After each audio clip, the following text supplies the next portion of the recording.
Welcome back to Just Giants with Grump and the Cranky Fan, the best damn podcast for the best damn football team. I'm your host, the Football Grump. With me, as always, is Mike, the Cranky Fan, and we are back and kind of tired. Yeah, I am drinking my new tea that I got from from the airport from duty free just to keep me awake. But great trip and all. I was really glad we went. We had some real adventures, some chaos the day of the game, but it all worked out and really glad we did. It was great spending time with the Grump over in London. It was a lot of fun. Got to meet tons of Giants fans. That was really cool. Yeah, Spent the night at the Wapping Tavern, I think it was, right? yeah, Um, the night before. That was Saturday night. LPG was there. Big Blue UK and Ireland. I think hosted the whole thing. It was a jam-packed two-story pub. Um, just a sea of blue. yeah. It was a lot of fun. A lot of fun. They had like a whole chant. I think we did like a "Let's Go Giants" chant at one point at the end of the night there. Yeah, like license plate guy was there. There was a whole, I don't know, 100 Giant fans, and they were expecting, we don't know, maybe like 10 or 15 show up, and like over 100 showed up. Um, it was really cool. It was a crazy day for me because I had spent a whole day in a bar watching my Rays get knocked out of the playoffs in epic fashion. You know, watching the Florida game, and I was running over there, and it was just like, oh, good. Giant fans as far as you could. It could have been like a bar somewhere in North Jersey. Is what it felt like. Uh, yeah, pretty much with different accents. Um, it was a lot of fun, and then the next day we went to the stadium. We had a little bit of a debacle with like the trains. Yeah, Our route got all. It wasn't just us. I mean, it was everybody. The service kind of was shut down. We had to kind of do our own thing, and it was just this quiet little walk through Tottenham. Just this group of Giants fans that you just saw get bigger and bigger and bigger as we got closer to the stadium until the yeah, we looked like entire road is blocked off, and it was just wall to. It was awesome. It was we looked so like the so cool. we looked like the Hebrews wandering the desert in Egypt. I mean, it was just this long line of football fans, not just Giant fans. It was football fans. In fact, we were joking around before, like we'll probably see the jersey of every team this weekend. And sure enough, we actually made a list and we were checking off, every team. And sure enough, we saw all 32 teams being represented there. And this is way before the game even started. So that was really cool of, NFL fans in general, whether they came over for the weekend, were based in the UK or all over Europe. So that was pretty cool to see. Definitely made it like a bowl game, Super Bowl kind of vibe throughout the city. Yeah, we actually found that like before we even made it to the bar before the game. I mean, like we Yeah. were we Yeah. were still on the street. We hadn't really decided which direction we were gonna walk in yet, and we had already found all 32 teams represented in Mhm. some fashion. It's just really cool. I mean, if at any point anybody has the means and time to go, it's definitely a fun thing to check out whether your team is playing or not. Gotta be. But the one thing I would do before you leave the States, make sure you have tickets because we suffered a horrible fate. We ended up watching a game we had planned to go to for 7, 8 months, not at Tottenham Hotspur Stadium, but across the street in a bar. We were hosed by our ticket agency. It's kind of like sort of like StubHub, where you buy a ticket and the seller has to transfer the ticket over to you because they're a third party. Well, the seller never transferred the ticket, and the ticket agency did not feel it is their obligation to honor us with a ticket. So we were shit out of luck. But at least they, at the end of the day, you know, canceled our order and gave us compensation for our aggravation. I mean, it's never going to take away from the fact that we watched an amazing Giant game, one that we're going to probably remember for the rest of our Giant fandom lives. Um, at a bar, not at the stadium, but it led for some real aggravation. And as you guys may know, I go everywhere to games every weekend. I'm somewhere. That's never happened to me before, Grump. I've never been the victim of getting hosed like that. So that sucked. But being at the bar and watching it, there's probably 150, Giant and Packer fans, watching on a big screen TV. The energy and the excitement was, just as present there it would have been in the stadium. So all's well ends well. When you win, those little details don't seem to matter anymore. So I'm happy we were able to come home with a big W in our pockets. The New York Football Giants are 4-1. Yeah, and let's get to that game because we got a lot of stuff that I want to go over because this was a Yeah. huge game. Um, Man, 27-22. Let's start right off the bat with the score. The Giants scored 27 points. And that's going to sound like a kind of a joke, but like no, seriously, the most they had scored thus far was only 21 points. It's been a big theme as to like why this team isn't good is they just simply aren't scoring points. The offense was stagnant the last 2 years. Under Pat Shermer, it was just decent, but you had this weird changeover of Eli Manning into Daniel Jones and a whole bunch of other problems with James Betcher's defense. And, just in general, the things weren't there. He was only there for a couple of years, didn't really get it all together, especially switching over quarterbacks is going to do that. Um, you know, Following that, we went into the last 2 years with Jason Garrett, where we just decided that we were going to play for first downs more so than anything else. And now here we are slowly building up as guys are getting more and more hurt. We're scoring more and more points and things are getting a Yeah. little bit better.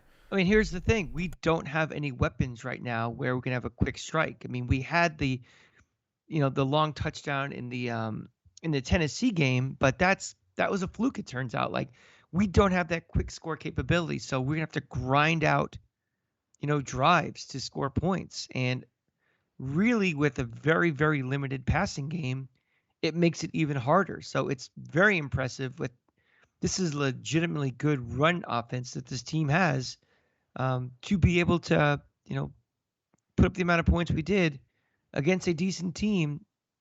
It's impressive, and it's kind of mind-boggling how this team does it. But we are definitely the sum greater than the parts right now on offense and defense. Because you look at the patchwork that we're putting together, both on the offensive and defensive side of the ball. I can't explain it, but they are just getting the job done, and that's the bottom line in this league. It's W's and L's, and we're getting into W's right now. Absolutely. And this hilarious joke of being the worst 4-1 team, the worst 3-1 team, the worst 2-1 team is just getting funnier and funnier. At the end of the day, we're gonna have to start acknowledging that this team, I don't know, might actually be a little bit better than we thought. I don't think we're going super far into the playoffs. We're not getting too far ahead of our skis, but it certainly looks like. I don't know. I want to launch into a bigger thing here, and I don't want to go off track, but this coaching staff is really really doing something with the group of players that they have, and beyond this year that may not be anything. The fact that they're winning now and against good teams gives me hope going into next season, the season after that, for sustained longevity of this. Scoring points is better.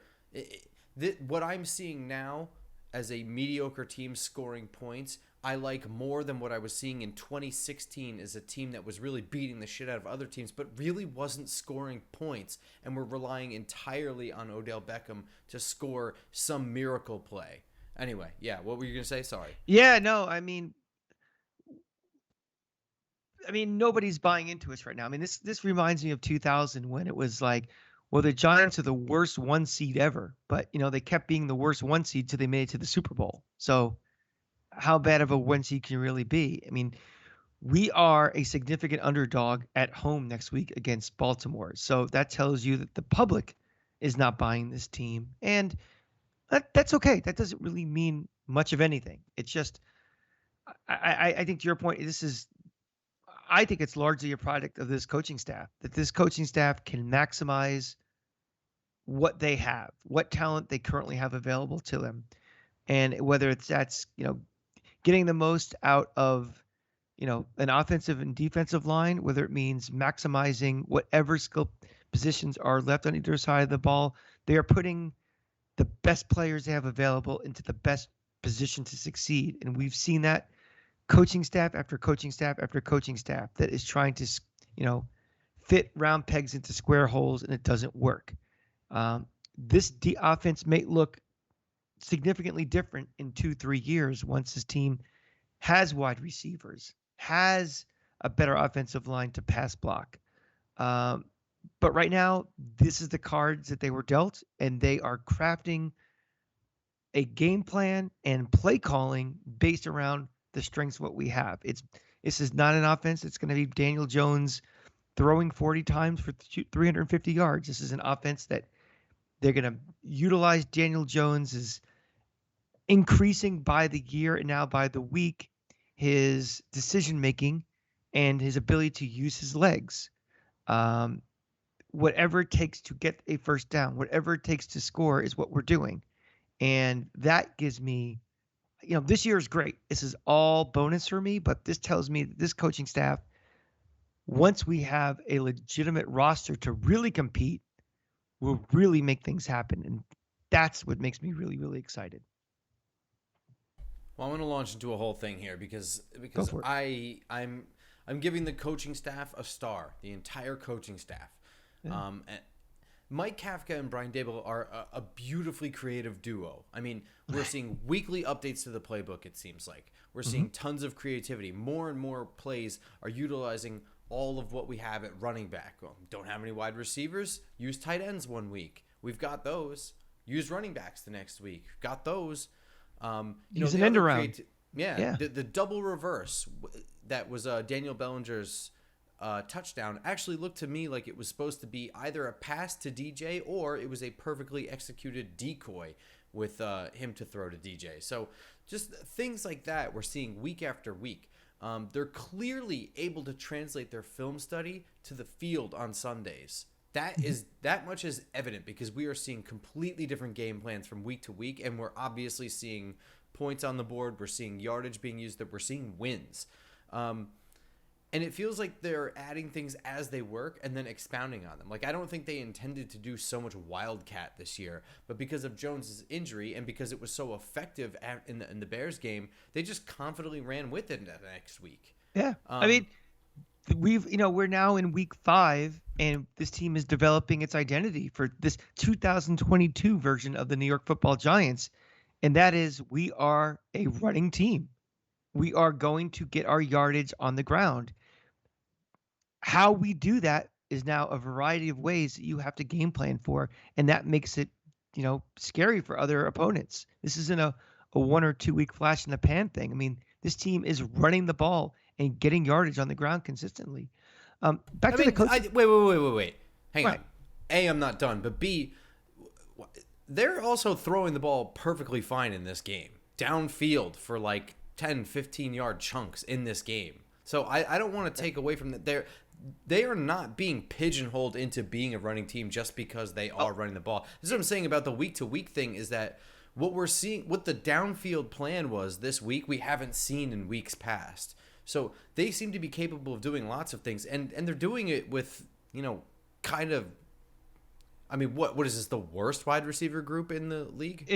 But to my point, though, is that opening up of the passing game does not happen on this team unless we can establish the run first and have that committed ground game first. Would you agree with that? If we were a middling running team, and forget even how great Saquon Barkley's been alone, if we just can't move the ball on the ground with anybody, I think it makes it that much difficult to get anything to the passing game. Yes, of course, but yeah. I don't think that squares them away as being a running team. This is a running team. This is definitely a running team. They are, but they are also throwing the ball well. They are not. Never mind. It doesn't matter. Go on. Well, yeah. They were good running. That was their best they've shown this year for throwing the ball, but That's what I'm saying. Like they are not unable to do that. They are not going to rely on it, but they are They are able to throw the ball downfield. We're seeing that now. They don't even have wide receivers running downfield the last couple weeks. Yeah. Now we're getting crossing patterns deep down the field, and it works. Yeah. So It's great. on the other side of on the ball, Wink Martindale is a magician. I mean, if this defense starts getting turnovers, they're going to be a top 15 defense. They shut out Aaron Rodgers in the second half. You know, defensive backs on DoorDash, we were worried about cornerback 2 in this defense at the very beginning of the season, and here we are watching him pitch a shutout in the second half against Aaron Rodgers without even Adoree Jackson, without Aaron Robinson, and without Fabian Moreau. I literally had to look up roster numbers because I don't think I ever knew Justin Lane's number, and here he was out there knocking balls loose out of guys' hands, making plays on preventing first downs.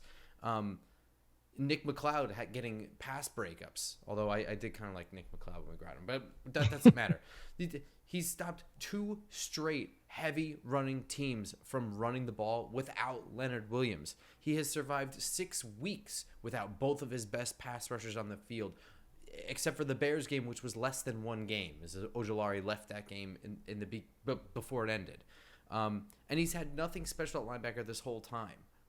Wink Coaching Martindale matters. is doing stuff that we haven't seen on defense in a long time, and we liked Patrick Graham before that. Yeah, this is nuts. Coaching matters. I mean, he is definitely getting, he is squeezing water out of the rock. I like to say that all the time, how you can't do that. Well, he somehow has turned water into wine, and he has done it. And, you're right. Once guys get healthy, once we, next 2-3 years keep drafting, this defense will get better and better and better. We got to be careful. We can't think too far into the future of this because of this. We keep seeing these magic shows being performed that, NFL teams going to come calling, looking for new head coaches. But, for what they are doing right now and establishing the culture of this team is beyond our wildest expectations. I mean, none of us, you, me, none of us had us 4-1 and winning the way we're winning. I mean, that wasn't, we got lucky to beat Green Bay. We dominated that fourth quarter. I mean, Aaron Rodgers, I don't want to say he looked rattled, but he was definitely feeling a pass rush. He was certainly inaccurate throwing, keeping them off the field. It was fantastic. And just, this is a very wonky league where, it's like, well, anybody can beat anybody, but we took it to Green Bay. We beat them.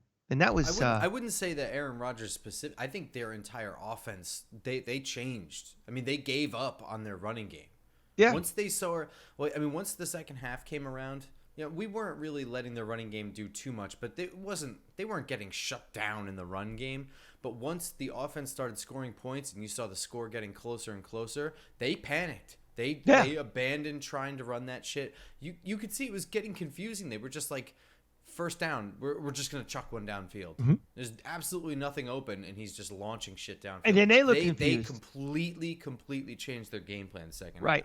half. And then the passing game looked confused. You saw there was like, miscommunications between receiver and quarterback. You saw, a continued pass rush and things being rushed. It was beautiful.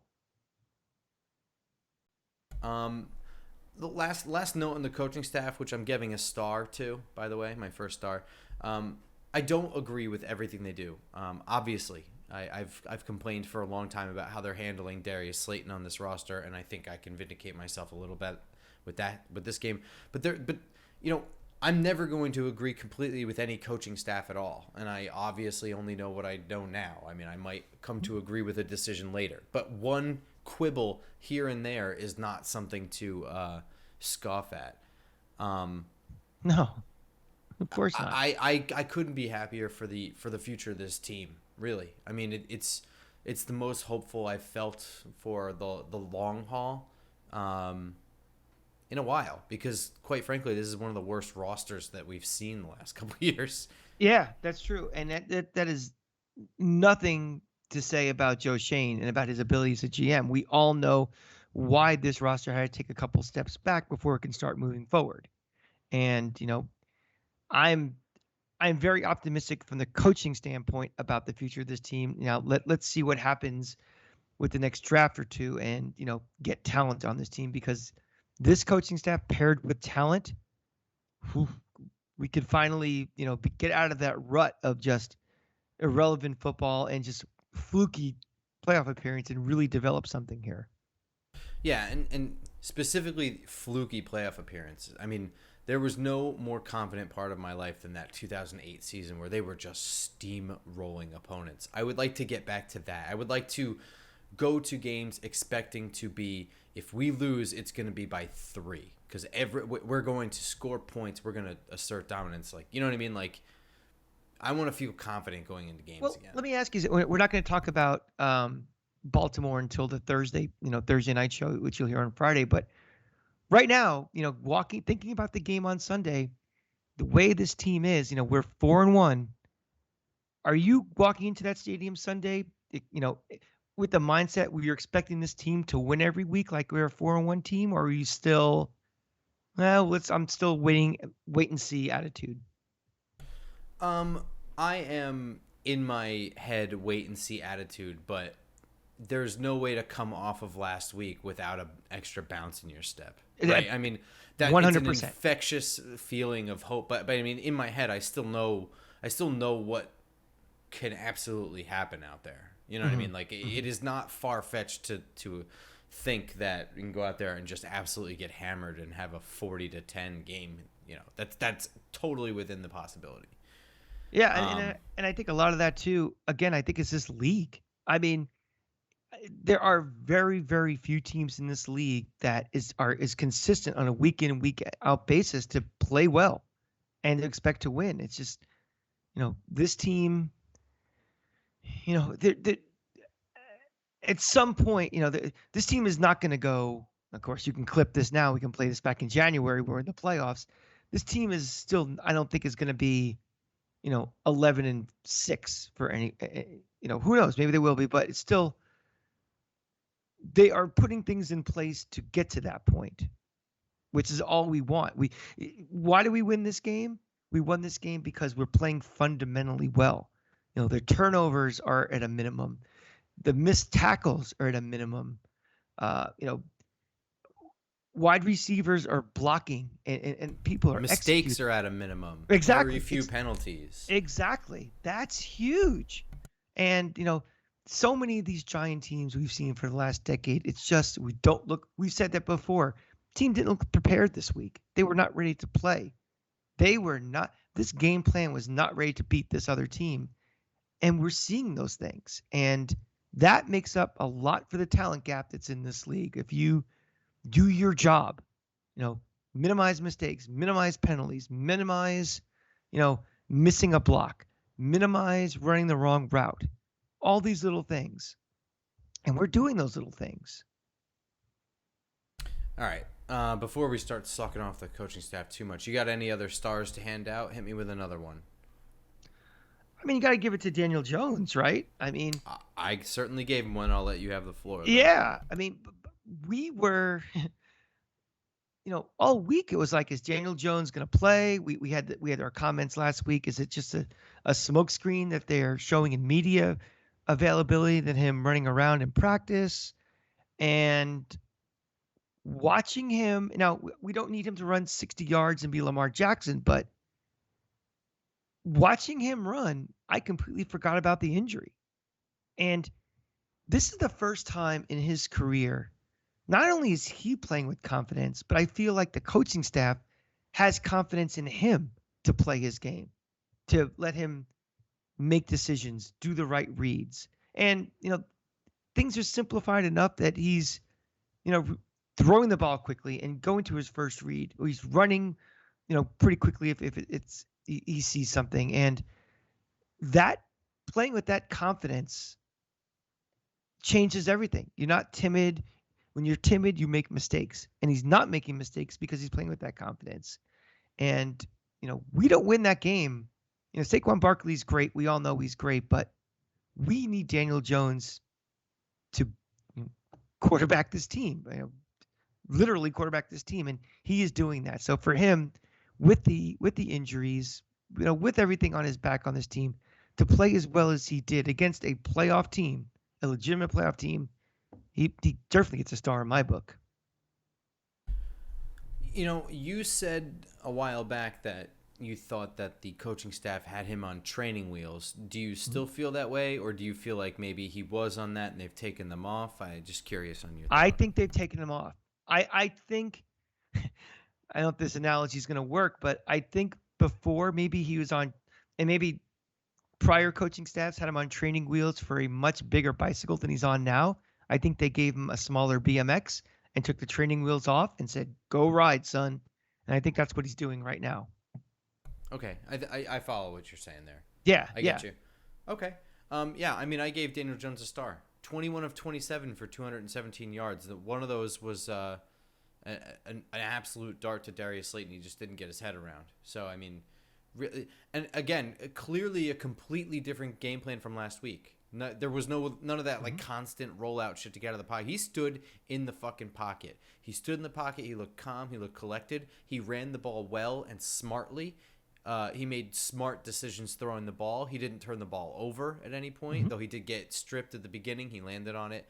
And also in like the first two drives of the game, the offensive line was just completely destroyed. That didn't continue throughout the game. He threw the ball incredibly sharply. He was direct. He was laser pinpoint accurate, and he played a bum ankle with a busted hand on his throwing hand. He's an easy guy to like. How could you not reward that performance? That's all. Sure. Do you ever think there's going to be a point in Daniel Jones' career where we just watch a game and it's just, we do our review of the game. It's like, well, Daniel Jones, he was pretty good today, blah, blah, blah, without everybody trying to make these overarching conclusions about him. Like, okay, well, he's a franchise quarterback. He's not a franchise quarterback. Do we keep him? Do we not keep him? You think, even beyond this year, let's say for some reason we decide to extend him and sign him to a, 3-year contract or something. I feel like he's always going to be a quarterback where, the fans, the media, the talking heads are always going to have, read into more for each game than he actually is, as opposed to other quarterbacks who, a Justin Herbert, where he just plays and we're not making these things. Do you feel Daniel Jones always going to have that? I have no idea. I don't know. I thought that would come about last year after that Saints game when everybody was finally healthy and he threw like a madman. He pretty much put the entire team on his back and won. I think there could be. I mean, let's face it. This team right here this year, they're not going. They are right now winning games without anybody at wide receiver. If Kenny Golladay starts becoming an active part of this roster this year, if Kadarius Toney gets healthier, if Wan'Dale Robinson gets healthy, these numbers I think are going to go up. I mean, they have to. Sure. I mean, and Saquon Barkley is always going to be the story because he's the easy face. He's the comeback player also. He was a huge star in college. He's the best talent and best player on the offense by far. Right. But at a certain point, there's going to be a moment where Daniel Jones has like a bad game, and at some point we're just going to have to forget. He just has a bad game. Yeah, right. I mean, he hasn't had like a big turnover game in like 3 years. That narrative is. I mean, I don't really hear it much anymore, thankfully, but it did come like 2 years too late. Because when you lose, nobody cares and nobody pays attention. If this team continues to win, and down the line you start seeing those wide receivers pick up numbers as they get healthier, this offense continues to put up points.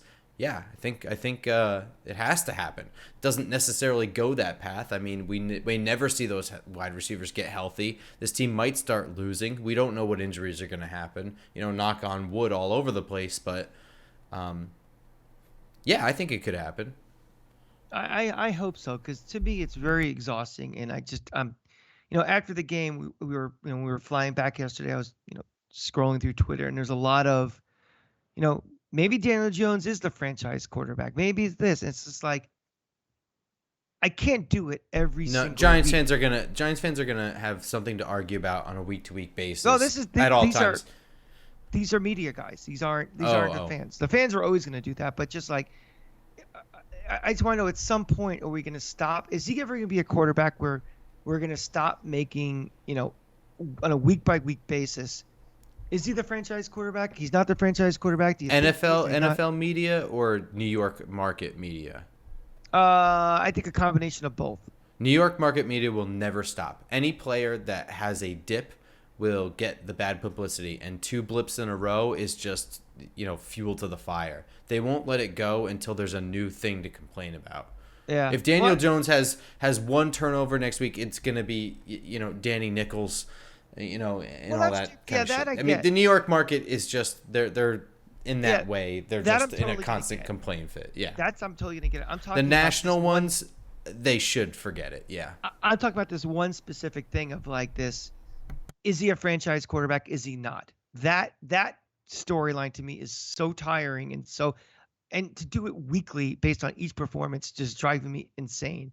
And I wonder, at some point, is he just going to be the quarterback? And right, if he has a bad game, he played poorly this week. End of story. I don't know. I hope not. I gave Darius Slayton a star.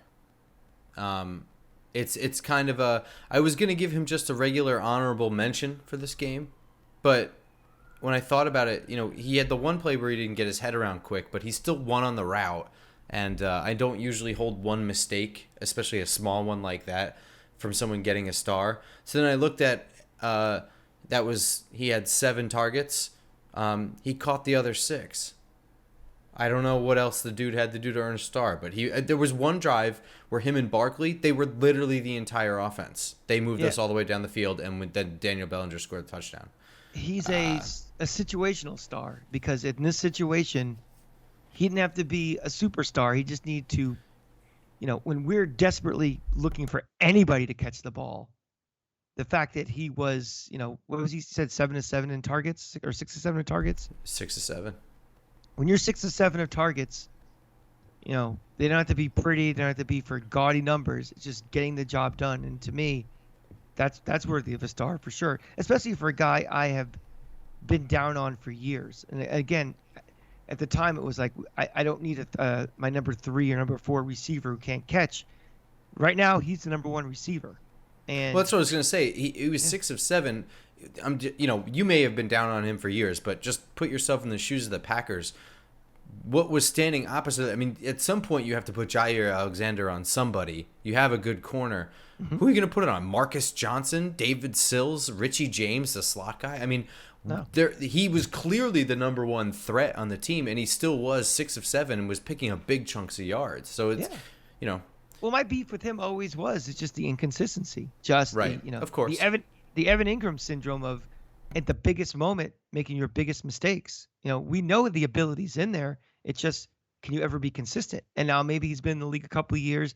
He's survived by the skin of his teeth to stay on this roster. Maybe, a maturing physically and mentally maybe he's past that now. I hope so, because something, as the guys we have on this roster who are injured or coming back, and as we upgrade talent going forward, there is a place for him on this team. And it's like, again, if he's our 3rd or 4th receiver and he's consistent, he could be a nice weapon to have. Yeah, I mean, I don't think this game is any. I think this game is actually more credit to his inconsistency than his consistency. But nevertheless, this was a game he absolutely needed to step up, and being 6 of 7, it was exactly what needed to happen. It wasn't all pretty. I'm giving a fart to everyone on the interior of the offensive line. I think they all had pretty tough games. Feliciano was getting kind of thrown backwards. Ben Bredesen continues to keep getting penalties, and he just not be very good.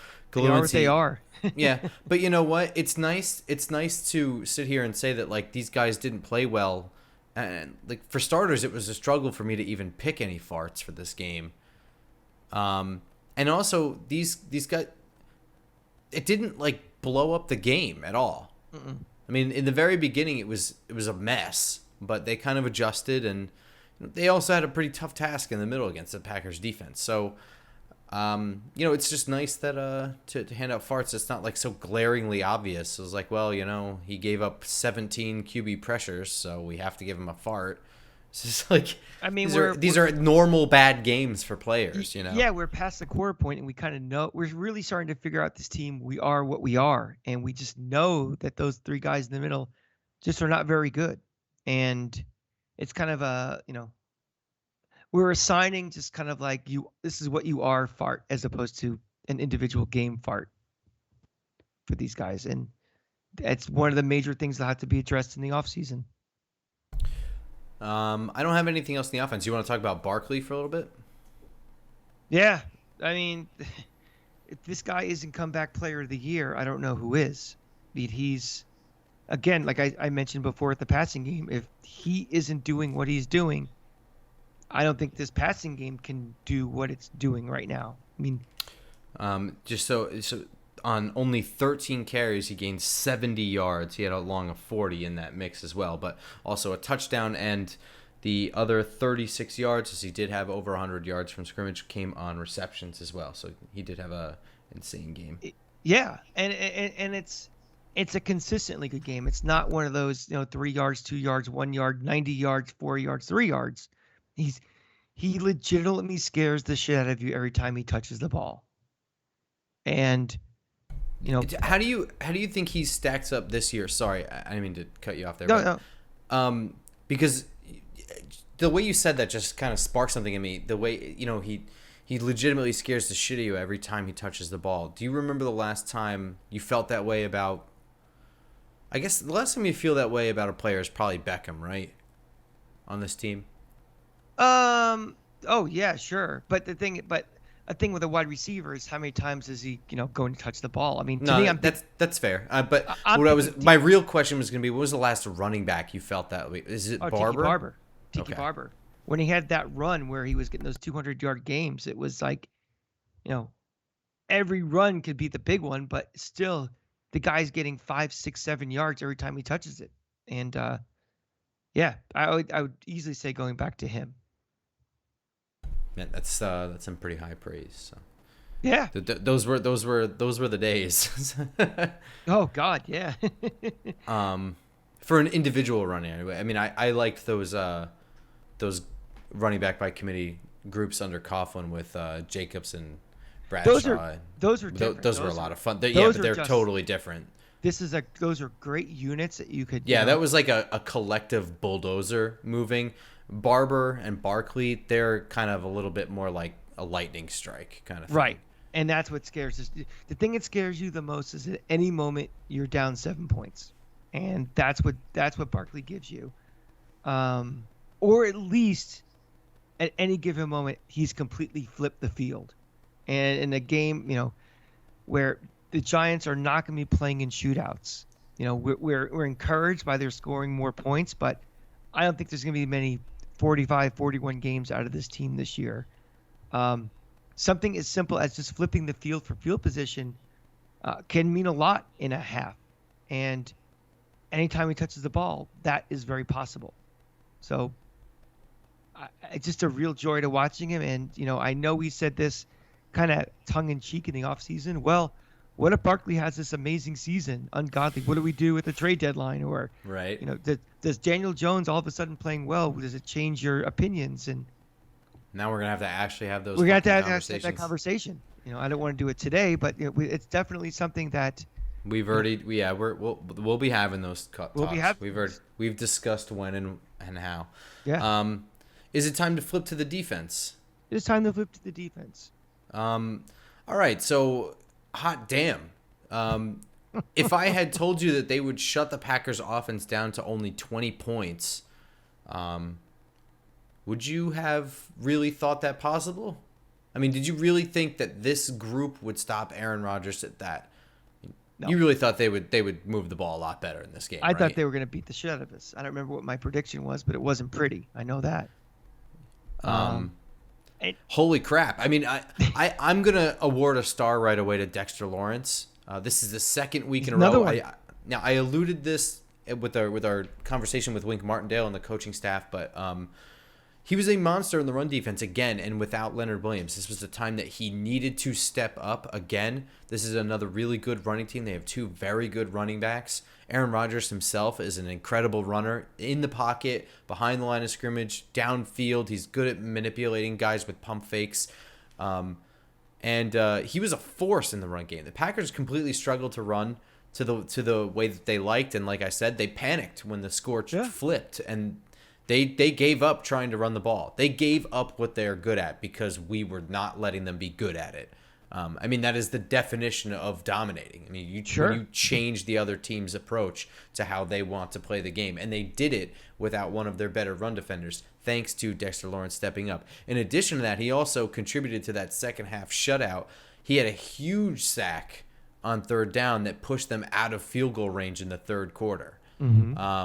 And on top of that, 4 solo tackles. I mean, Dexter Lawrence is a guy, and he got his own individual shout-out on Pat McAfee's show today. I saw Talking Giants clip it because I don't usually watch Pat McAfee's show, but where Aaron Rodgers specifically was like, yeah, according to my interior O-lineman, like, that dude, number 97, was the problem. He was the issue. So we're going to have, so he's not even playing in a contract year. We usually have this issue with defensive tackles where we draft them in the second round or something like that, and they slowly get better year to year, and then the contract year they play so well we can't afford them. We're a year ahead now because we use that 5th-year option on him. So I think they have some wiggle room next year to keep him long term. They don't have to let this one walk out of their price range. I think if he continues having the year that he's having this year and he starts into it next year in his 5th-year option, I think there's a legitimate chance that the Giants offer him a multi-year extension to keep him here and keep some draft picks in-house, keep building on these young guys. Sorry, I talked for a lot. Go ahead. No, that's absolutely right. And just to add on to that, I think there's even more of a chance of that happening because we don't know how long Leonard Williams is going to be on this team, at least with his current contract. It might be something where, they have enough confidence in Dexter Lawrence being the anchor of this defensive line where they can make Leonard Williams a little expendable, or at least come back to him and say, we need to renegotiate this. I don't know. In 3 years, I can definitely see like which of those two guys will be on this team. I would put my chips right now on Dexter Lawrence. Yeah, probably. And there's no telling, I don't know. It makes a lot of other decisions easier. And it allows, I don't know. I think it just works out for the best when you're able to identify these things ahead of time and, get your contracts sorted out before players have more leverage on the open market and stuff like that. And you want to lock them up now. We all know the cap is going to go up in the next couple of years, so it might seem like expensive now, but it might turn out to be a bargain.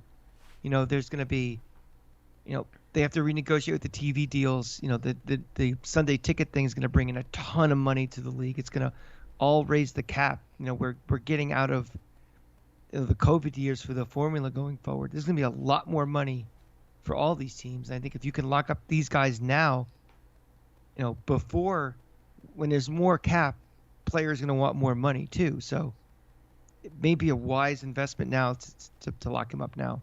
I certainly think so. I thought it was kind of impressive the way that Wink was able to get the most out of what he was putting on the field. Even guys like Jalen Smith were having great games. He probably deserves a star. I'm going to be totally honest. This isn't my most.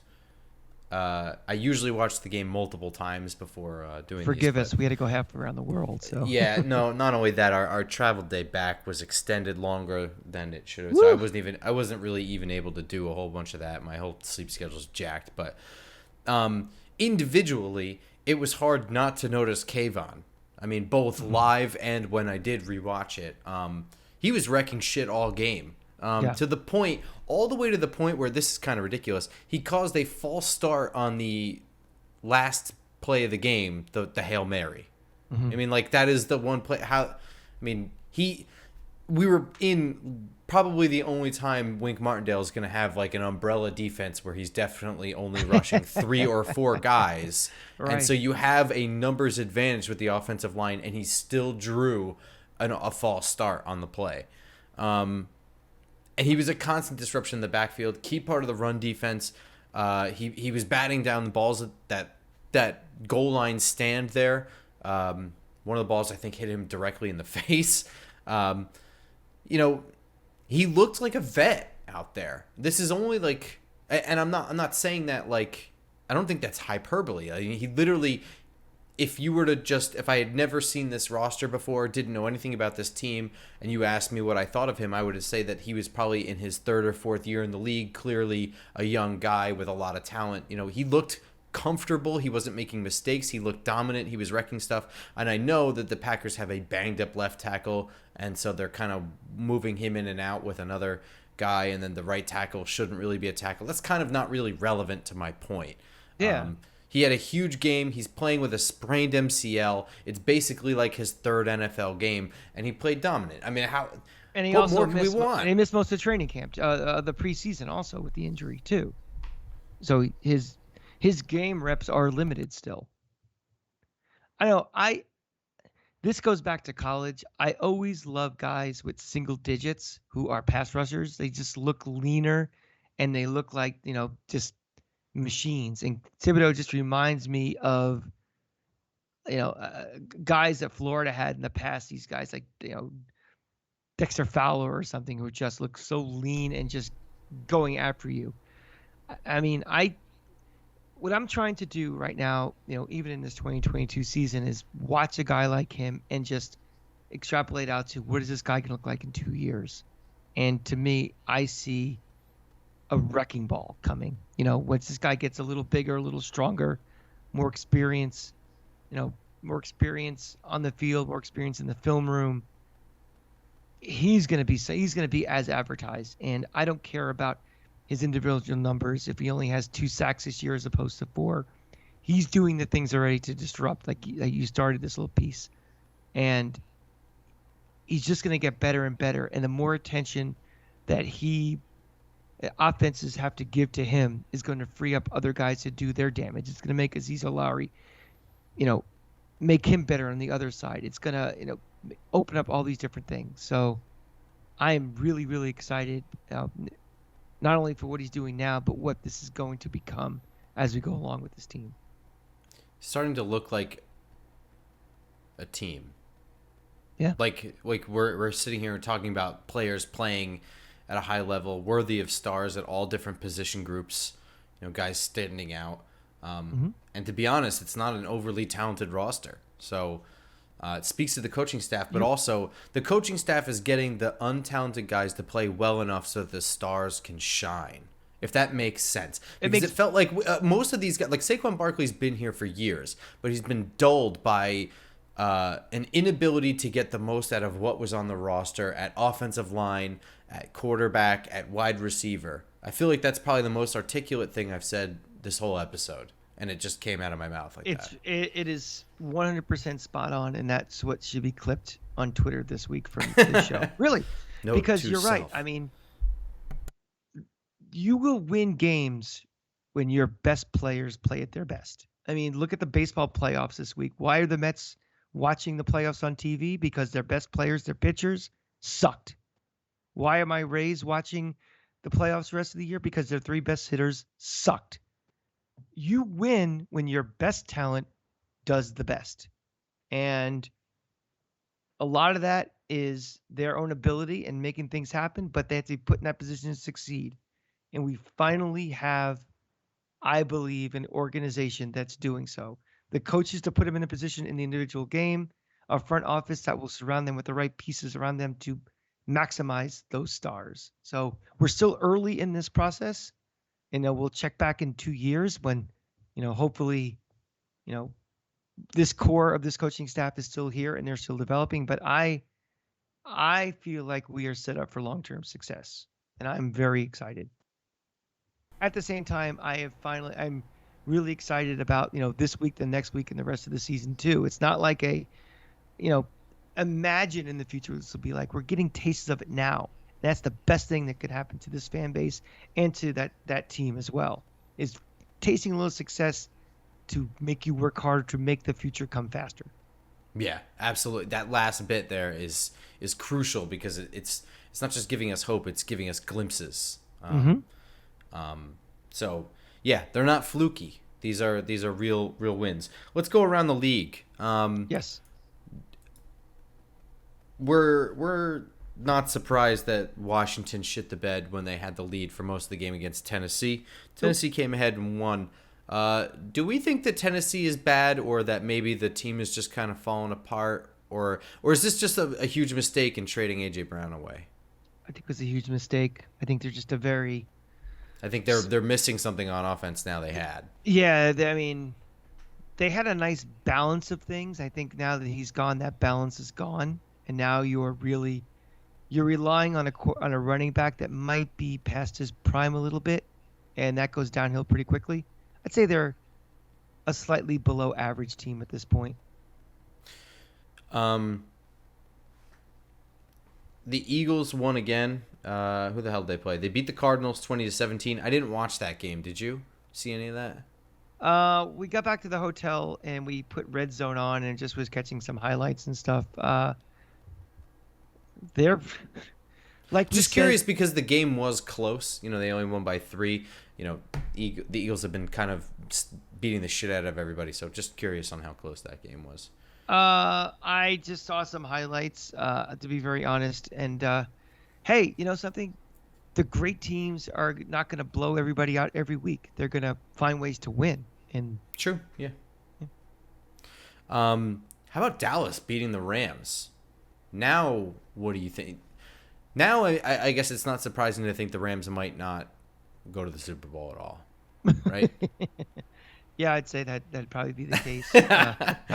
But Dallas winning consistently now against good teams, which I still think the Rams are a good team regardless of what I just said. Team. With a backup quarterback. With Cooper Rush. Is Kellen Moore gone? Is Kellen Moore the new Panthers coach next year? He's going to be the head coach somewhere. I alluded to early in the episode about, be careful with our coaching staff being too good now because they'll get poached. I mean, well, I don't think Mike Kafka's going anywhere anytime soon, but well, I mean, like in maybe 2024 or something, but sure, yeah, I would say this has to be the number one target for teams heading into next year. I mean, just you talk about taking water from a rock. I mean, you have a backup quarterback and they haven't missed a beat one bit. I mean. That also means that somebody might pull a Scott Mitchell and sign him to overpay for him, and he's just... They probably will, but, I just wonder, I still think... Do you agree with me that Mike McCarthy is a goofus? I mean, yeah. I'm attributing a lot of this to Kellen Moore, and maybe I shouldn't be, but, part of it is that Mike McCarthy did that whole apology. He made that whole thing about how he took that year off from football to adjust what he's done, and that was a lie. He made that shit up. He is still the same guy he always was. What are coaches gonna say? I mean, you want to do your image rehabilitation tour. You are trying to get a job. You're gonna say. I get it, but those were legitimate criticisms about him. I mean, I don't know. Yeah, I don't care what those guys say. I'm giving a lot of credit to Kellen Moore. This is a league that clearly has a fascination with young minds, creative minds. It's starting to have a fascination with guys that were quarterbacks that maybe didn't have the talent but definitely had the brains to hang around in the league. I mean, all of these things fit this thing, and he's coming out of the Packers system. He's coming out of a system where he's worked with... whatever. I mean, the results speak for themselves. Is Dak Prescott even that good for that matter? I mean, he's certainly not Patrick Mahomes, and Mike Kafka got to work with that. So, Dak Prescott certainly is not as good as the contract he was given says he is. That's for sure. Well, yes. But we all agree. It's just about that. My point is that there's this fascination around these types of coaches. We're certainly one of them. We grabbed Brian Daboll. We know a lot of people credit him with turning around Josh Allen. But maybe, he had the benefit of Josh Allen to help pad his stats. Didn't seem to matter to us. Mike Kafka had the benefit of having Patrick Mahomes to work with. I mean, that's a huge benefit. We still hired him anyway. I mean, Kellen Moore had Dak Prescott. It's not even close to Patrick Mahomes. And now Cooper Rush and is continuing to win. I think he's gone. I think he's Oh, gone, and the Panthers oh, have the first shot at him. absolutely, absolutely. Also Because again, hilarious. The calls for Matt Rule's job started right after the Giants beat them. Thought that was hilarious. maybe it's not so embarrassing to lose to the Giants. uh, yeah, Matt Rule. I tell you one thing: if I'm Auburn, I would be calling him up tomorrow. I mean, not all coaches who are very successful in college are great in the NFL, and maybe he's just a great college coach. I mean, look at Nick Saban. Sure. Look at Steve Spurrier. Look at a lot of these guys. It's just look at Urban Meyer. I mean, they're not NFL coaches, but they're great college coaches. So uh, Matt Rule, and also it's kind of a little unfair to Matt Rule too. I mean, I don't know what goes on behind closed doors, but look at the quarterbacks he has to deal with. Yeah, I mean, Matt Rule was hired in the same cycle as Joe Judge, and what Right, happened to Joe Judge was also kind of not fair. So, right. And also, his owner said in the offseason, this is probably I think it said a 4 to 5 year rebuild, and he gets smoked early into year 3.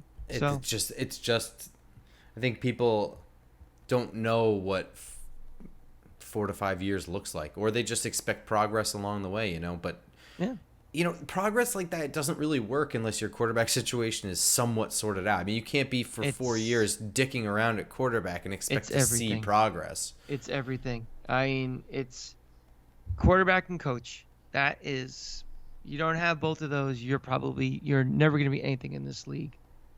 And I mean, just look at the Super Bowl every year. You don't see scrubs unless there's a mitigating circumstance, like an all-time defense with them, or something crazy. You have to have great quarterback play. That is kind of all I had for Around the League. We will be back on Friday morning as usually scheduled, and we should be on a regular schedule until the Thanksgiving game screws everything up for us again. It's not like there's any playoff games we'll be going to in the next couple of weeks, so we'll be here. It sucks, but it's true. That's right. But in the meantime, you can follow us on Twitter at @football_grump, at the Cranky Fan Show, again on YouTube, Spotify, iTunes, SoundCloud, all over the place, and of course on Twitter at JustGiantsPod. We will see you all Friday morning. Go Giants! Go Giants!